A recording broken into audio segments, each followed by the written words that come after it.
ओम नमो भगवते वासुदेवाय। श्री कृष्ण गोविंद हरे मुरारे। हे नाथ नारायण वासुदेव, प्रद्युम्न दामोदर विश्वनाथ, मुकुंद माधव भगवन नमस्ते।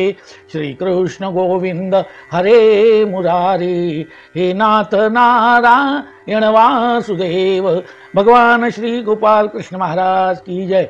पार्वती पते हर हर महादेव। सीताकांत स्मरण जय जय राम। गंगा माता की जय। संत सज्जन हो, आपण मागच्या भागामध्ये सत्यभामा जी सत्राजिताची कन्या, तो श्रीमंत मणीचा काही भाग होता, त्याचा आपण अवलोकन केलं, पाहिलं। तो मणी भगवंताने परत मिळवला आणि आपल्या माथी लागलेला जो काही याचा आरोप होता, आळ आलेला होता, तो आळ पुसून काढला। तो मणी शेवटी अक्रूरालाच दिला आणि त्याला सांगितलं की तू हा मणी चांगल्या रीतीने सांभाळू शकशील। इथपर्यंतचा भाग आपण पाहिला। आता शुक महाराज राजा परीक्षितांना पुढच्या काही कथा सांगतायत। आपण पाहिलं, रुक्मिणी, जांबुवंती आणि सत्यभामा यांच्याबरोबर भगवंताचे विवाह झालेले आहेत। आता त्याचा पुढचा भाग आपण पाहणार आहोत। लाक्षागृहामधून पांडव सुखरूप परतले आणि त्यांना भेटण्यासाठी भगवान श्रीकृष्ण इंद्रप्रस्थाला गेले। त्यांच्या दर्शनाने, भगवंताच्या दर्शनाने पांडव, कुंती यांना अपार आनंद झाला। परिष्वज्य अच्युतम वीरा अंगसंग हतैनसः सानुराग स्मितं वक्रम वीक्ष तस्य मुदम ययुः। भगवंत तिथे पोहोचले आणि त्याबरोबर पांडवांनी मोठ्या प्रेमाने भगवंताला गाढ आलिंगन दिलं। त्या अंगस्पर्शामुळे, भगवंताच्या अंगस्पर्शामुळे त्यांची सर्व पापे नष्ट झाली, ती पापे धुवून निघाली। भगवंताच्या स्मित हास्याने जे मुखकमल फुललेलं होतं ते पाहून ते अत्यंत आनंदमग्न झाले। एकमेकांना भेटताना जो सन्मान करणं आवश्यक आहे, तो सर्व सन्मान या ठिकाणी झाला। वयोमानाप्रमाणे भगवान श्रीकृष्णाने साऱ्यांना वंदन केलं, अभिवादन केलं। आपल्यापेक्षा जे वडील होते त्यांना वंदन केलं, अर्जुनाला आलिंगन दिलं आणि नकुल, सहदेव यांनी भगवंताला वंदन केलं। दरबारात प्रत्येक जण यथायोग्य आपल्या आसनावर विराजमान झाले। कुंतीची, द्रौपदीची भेट झाली। सर्वांनी एकमेकांचं कुशल जाणून घेतलं, भेटीगाठी झाल्या आणि कुंतीने भगवंताजवळ कृतज्ञता व्यक्त केली की हे भगवंता, तू वेळोवेळी आमचं रक्षण केलेलं आहे। अशा प्रकारे त्या ठिकाणी हा सुखद सोहळा चालू होता। युधिष्ठिराने विनंती केली भगवंताला, भगवंता, आता चातुर्मास सुरू झालेला आहे, तेव्हा हे पावसाळ्याचे 4 महिने आपण याच ठिकाणी मुक्काम करावा, अशा प्रकारची युधिष्ठिराने विनंती केली आणि भगवंतानेही ती मान्य केली। त्याच्या आग्रहाखातीर भगवंत त्या ठिकाणी 4 महिने मुक्कामाला राहिले। ते आणि अर्जुन, एकदा श्रीकृष्ण अर्जुन शिकारासाठी निबिड अरण्यात गेले। तिथे त्यांनी शिकारी वगैरे केल्या। नंतर ते फिरत फिरत सहज यमुना काठी आले तिथे एक सुंदर कन्या त्यांनी पाहिली, तिची चौकशी केली। त्यावेळी तिने सांगितलं की हे वीरांनो, माझं नाव कालिंदी आहे आणि मी सूर्यकन्या आहे, आणि माझी अशी इच्छा आहे की या विश्वातील सर्वश्रेष्ठ वरदाते भगवान विष्णू मला पती म्हणून मिळावे, म्हणून मी या ठिकाणी तपश्चर्या करते आहे। अहम देवस्य सवितु दुहिता पतिम इच्छति विष्णुं वरेण्यं वरदं तपः परममास्थिता। इथे मी तप करते आहे भगवान विष्णूसाठी। माझी इच्छा आहे की भगवान विष्णू बरोबरच माझा विवाह हो। नान्यं पतिं वृणे वीर तमृते श्रीनिकेतनं तुष्यतां मे स भगवान मुकुंदो नाथ संश्रयः। कालिंदीति समाख्याता वसामि यमुना जले निर्मिते भवने पित्रा यावत् अच्युत दर्शनम। ती कालिंदी म्हणाली की हे वीर अर्जुना, महालक्ष्मीने जिथे आपला आश्रय घेतला आहे, म्हणजेच भगवंताचे चरण, भगवंताचे चरण हे महालक्ष्मीचं आश्रयस्थान आहे, लक्ष्मीकांता। अशा त्या भगवंताखेरीज मी इतर कोणालाही किंवा इतर कोणाचाही पती म्हणून स्वीकार करणार नाही, असा मी पण केलं आहे। आणि अनाथांचे जे आश्रयस्थान आहे ते म्हणजे भगवान, त्या भगवान मुकुंद हे माझ्यावर प्रसन्न व्हावे अशी माझी इच्छा आहे। माझं नाव कालिंदी आहे। माझ्या पित्याने म्हणजे सूर्याने या यमुना जलामध्ये माझ्यासाठी एक महाल बांधलेला आहे आणि त्या महालात मी राहते आणि त्याच ठिकाणी मी हे तपश्चर्या वगैरे करते आहे। त्या भगवंताचे दर्शन होईपर्यंत मी इथून हलणार नाही, मी इथेच राहणार आहे, अशा प्रकारची तिने ते आपलं निवेदन अर्जुनाला केलं। त्यानंतर कालिंदी धर्मराजाकडे आली। भगवंताने याच काळामध्ये विश्वकर्म्याकडून पांडवांसाठी एक अद्भुत नगर वसवलं होतं। त्याचं कारण असं होतं, भगवान जेव्हा पांडवांकडे राहत होते तेव्हा त्यांनी अग्नीला त्या काळात भूक लागली होती आणि अग्नीला संतुष्ट करण्यासाठी, अग्नीला भक्षण करण्यासाठी त्यांनी खांडववन दिलं। या भगवंताच्या याच्यामुळे अग्नी प्रसन्न होऊन त्याने या अर्जुनाला एक गांडीव धनुष्य, 4 पांढरे शुभ्र घोडे, एक रथ आणि अक्षयवानाने भरलेले 2 भाते व शस्त्रास्त्रांनी न तुटणारे असं अभेद्य कवच अर्जुनाला दिलेलं होतं। काही दिवसानंतर पांडवांचा निरोप घेऊन भगवान श्रीकृष्ण सात्यकीसह द्वारकेला परत आले। द्वारकेला आल्यानंतर जी कालिंदी भगवंताच्यासाठी तपश्चर्या करीत होती तिच्याशी त्यांनी तो विवाह केला,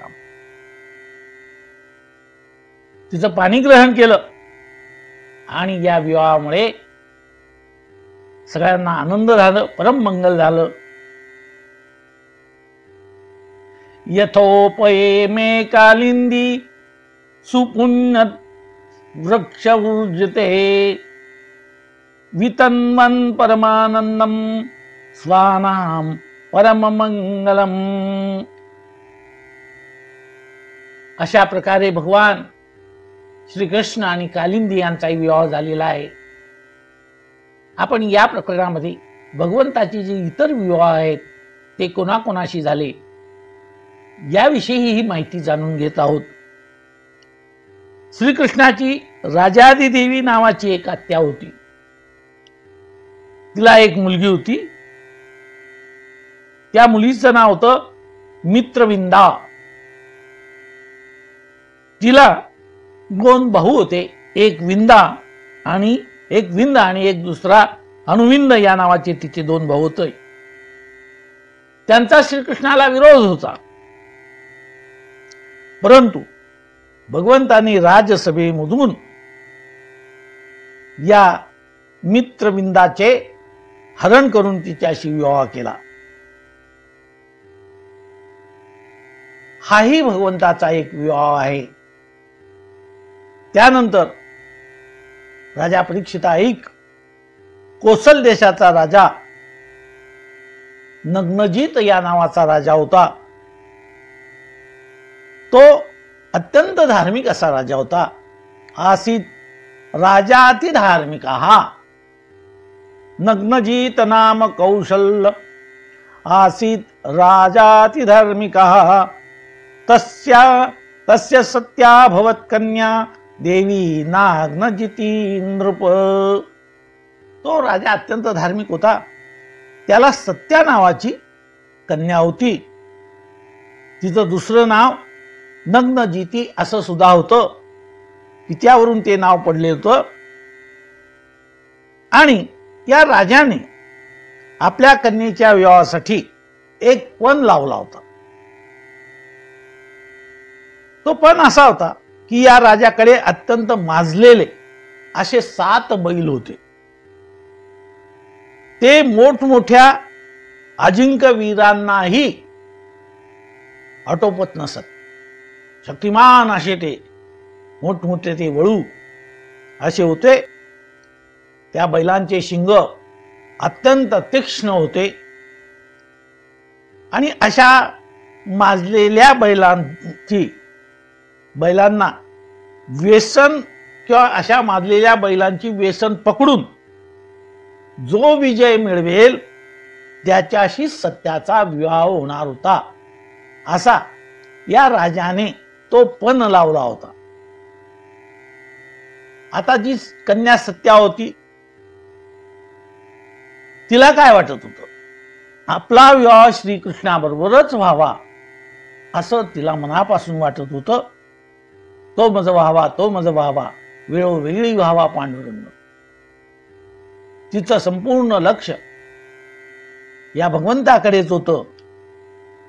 राजाने हा जो पण लावला होता पुरुषांच्या पुरुषार्थाची परीक्षा पाहण्यासाठी हा वर राजाने लावला होता. हा पण ठेवलेला होता. त्याच्यातून सामर्थ्यवान पुरुषच आपल्या कन्येला पती म्हणून मिळावा अशी त्याची इच्छा होती. यावेळी भगवंताने पुन्हा आपली लीला केली आणि पराक्रम दाखवला. भगवंताने या 7 बैलांसाठी 7 वेगवेगळी रूप धारण केली आणि या माजलेल्या बैलांना वठणीवर आणलं. आणि वठणीवर आणल्यानंतर पुढे या सत्याचा विवाह भगवंताशी झाला. काही जे दुर्बुद्धी लोक होते त्यांना मात्र हे काही आवडलं नाही. त्यांनी भगवंताला विवाह करून जेव्हा भगवंत परत जाऊ लागले तेव्हा त्यांना वाटेवरच गाठण्याचा प्रयत्न केला. परंतु भगवंतांनी त्या सर्वांचा पराभव केला आणि मोठ्या थाटामाटामध्ये तो विवाह झाला आणि भगवान द्वारकेला परतले. त्यानंतर कैकेयी देशामध्ये श्रुतकीर्ती या नावाची कृष्णाची एक अजून आत्या होती. तिला भद्रा नावाची कन्या होती. तिच्या भावांनीच तिचा विवाह भगवान श्रीकृष्णाची लावून दिला. त्यानंतर मद्र देशाचा राजा त्याला लक्ष्मणा नावाची एक कन्या होती. तिच्याशीही भगवंताने श्रीकृष्णाने विवाह केला. त्यानंतर भौमासुराच्या बंदिवासातून मुक्त झालेल्या हजारो स्त्रियांशी श्रीकृष्णाचे विवाह झाले होते. भगवंताच्या आतापर्यंतच्या झालेल्या विवाहात भगवंताच्या 8 अशा या पट्टराण्या होत्या. त्या कोणकोणत्या तो विचार आपण पाहत आहोत. भगवंताच्या अष्टराण्यामध्ये पहिली रुक्मिणी, दुसरी जांबुवंती, तिसरी सत्यभामा, चौथी कालिंदी, 5वी मित्रविंदा, 6वी सत्या, 7वी भद्रा आणि 8वी लक्ष्मणा या भगवंताच्या अष्टपट्ट राण्या आहेत. आता या ठिकाणी विचार करायचा, या जरी पट्टराण्या असल्या तरी मुळामध्ये या 8 दिशांनी घेतलेलं हे रूप आहे. या 8 दिशा भगवंताच्या राण्या म्हणून, सेविका म्हणून त्यांनी भगवंताच्या अष्टोप्रहर सेवेसाठी या 8 दिशांनी हे रूप घेऊन भगवंताशी विवाह लावलेले आहेत. हा मुख्य मुद्दा आपण लक्षात घेतला पाहिजे. आता त्यानंतर भौमासुराचा विषय या ठिकाणी आपण लक्षात घेत आहोत. हा जो भौमासुर होता हा पृथ्वीचा पुत्र होता. भूमीचा पुत्र भौमासुर याने अनेक राजकन्यांचे हरण करून त्यांना आपल्या बंदिवासात ठेवलेलं होतं. अशा भौमासुराला भगवान श्रीकृष्णांनी ठार केलेला आहे. त्याच्याविषयीच आपण ही माहिती पाहतो आहोत. भौमासुर अतिशय पराक्रमी होता. तो इतका पराक्रमी आणि शूर होता की त्याने आपल्या पराक्रमाने वरुणाचं छत्र, देवमाता आदितीची कुंडले आणि मेरू पर्वतावरील मणिपर्वत हे सर्व त्याने बळकावलेले होते. आणि त्या भौमासुराच्या या पराक्रमाने कृतीमुळे इंद्र अत्यंत दुःखी झाला होता. आणि हा इंद्र दुःखी होऊन तो श्रीकृष्णांकडे आला. भौमासुराची सर्व प्रकारची माहिती, हकीकत भगवान श्रीकृष्णाला त्याने निवेदन केली. तेव्हा आता या भौमासुराचा बंदोबस्त करण्यासाठी भगवान सत्यभामेसह भौमासुराची राजधानी प्राग्ज्योतिषपूर या ठिकाणी आला. हे प्राग्ज्योतिषपूर म्हणजे भौमासुराची जी राजधानी होती ती अतिशय अभेद्य होती, अजिंक्य होती. परंतु भगवंताने सहज लिहिलेल्या त्या राजधानीचा विध्वंस केला. शंखनादेन यंत्राणी हृदयानी मनस्विनाम प्राकारं गदया गुर्व्या निबेर्भेद गदाधरः पाचजन्यध्वनिं श्रुत्वा युगान्ताशनी भीषणाम् मुरशयान उत्तस्थौ दैत्यपंच शिराजलात. भगवंताने जेव्हा त्या नगरीवर हल्ला केला तेव्हा सर्वप्रथम त्यांनी सर्वात मोठा असा शंखनाद केला. हा शंखनाद इतका भयंकर होता की भौमासुराची मोठमोठ्या युद्ध साहित्य आणि मोठमोठ्या वीरांची हृदय त्या ठिकाणी विदीर्ण झाली.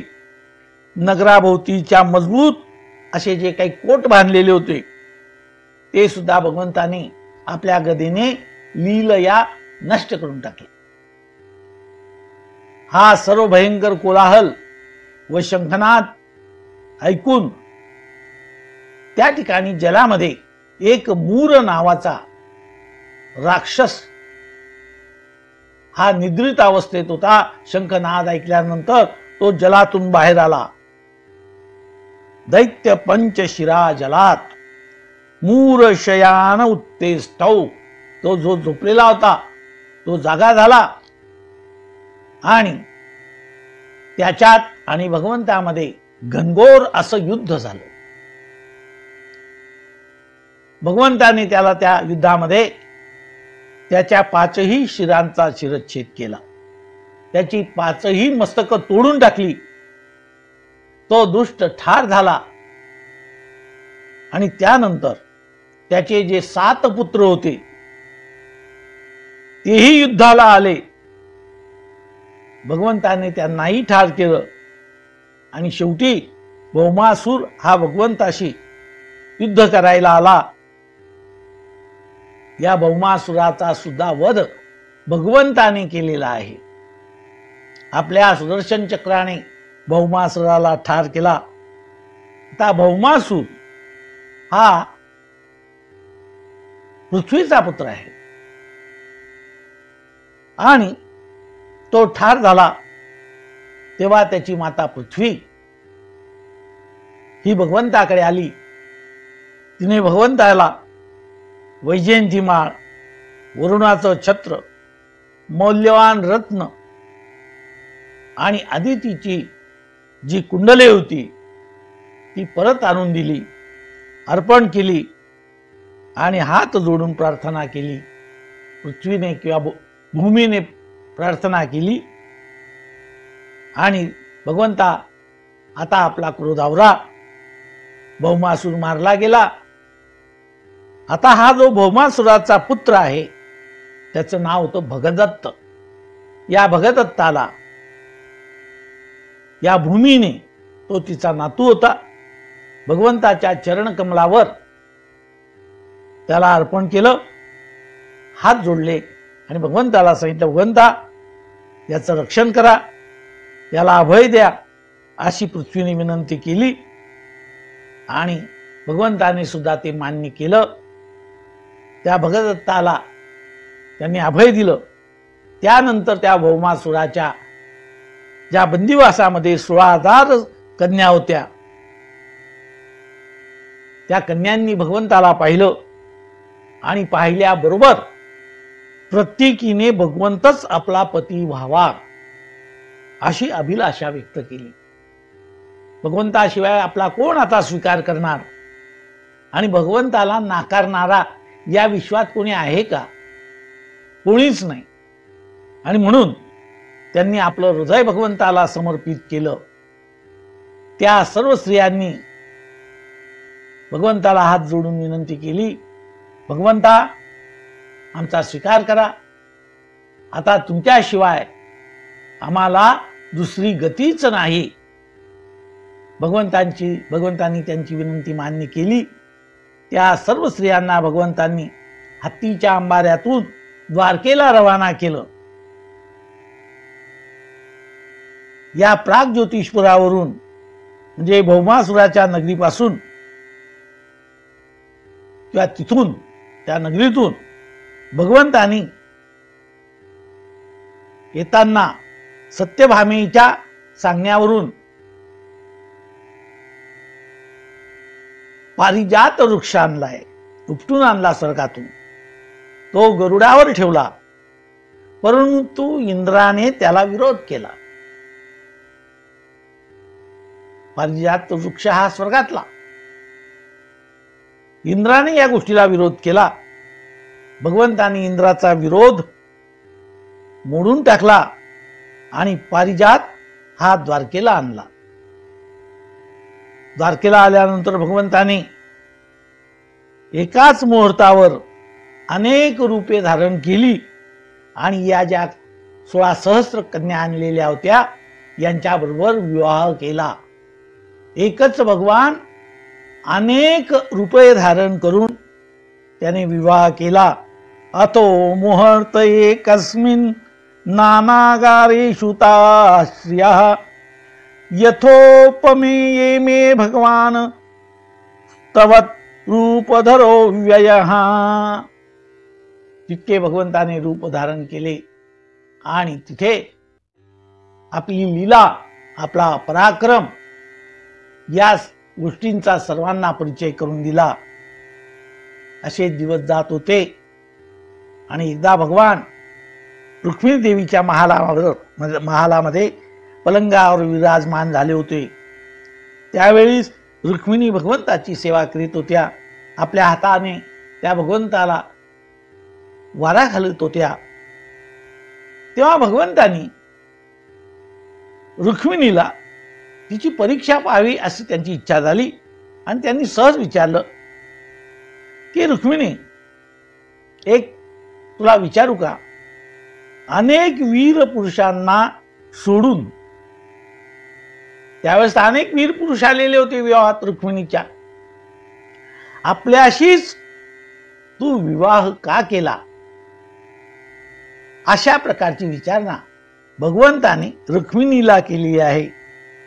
यावेळेस रुक्मिणीने सुद्धा भगवंताला अत्यंत समर्पक अशी उत्तरे दिली. तिचे उत्तर ऐकून जीव शिव वगैरे हे जे काही सर्व विषय आहेत, आत्मा परमात्मा, हे सर्व विषय रुक्मिणीने भगवंताला सांगितले.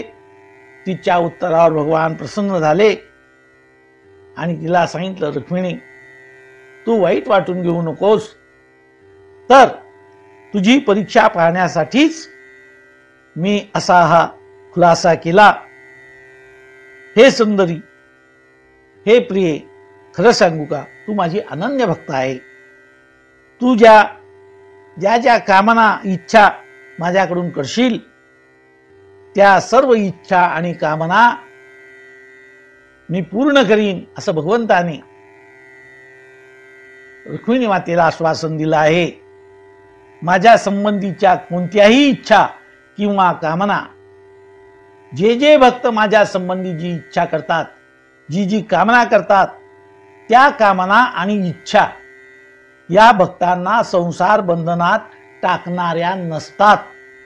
उलट संसार बंधनातून त्या सर्व कामना इच्छा मुक्त करण्यात असतात. अशा प्रकारे सर्व विश्वाला ज्ञानोपदेश करणारे जगद्गुरु त्या द्वारकेमध्ये इतर पत्न्यांच्या महालामध्ये सुद्धा उत्तम असा गृहस्थाश्रमाप्रमाणे आणि गृहस्थाश्रमाला उचित असं धर्माचरण करीत होते. आणि द्वारकेमध्ये असं कोणाला वाटतच नव्हतं. प्रत्येक स्त्रीला असं वाटत होतं की भगवान आपल्याच जवळ आहे. कारण अखंड तिच्या महालामध्ये तिच्या समोरच भगवान हे विराजमान झालेले होते. हा अनंतरूपी नारायण त्या सर्व स्त्रियांच्या महालामध्ये अखंड त्यांच्या डोळ्यासमोर असायचा. त्यामुळे त्यांना कोणाला शंकाच यायची नाही की हा भगवान इकडे गेला का तिकडे गेला. माझ्या समोर ऐसाची तू हा दृष्टीपुढे राहे. हा दृष्टीपुढे राहत होता. अशा भगवंताला त्या सगळ्यांनी हात जोडले आणि भगवंताची प्रार्थना केली. श्री कृष्ण गोविंद हरे मुरारे, हे नाथ नारायण वासुदेव.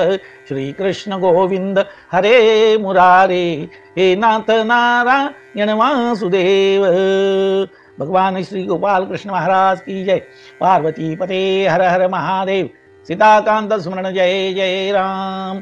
गंगा माता की जय. भारत माता की जय. नमो नारायण, नमो नारायण, नमो नारायण.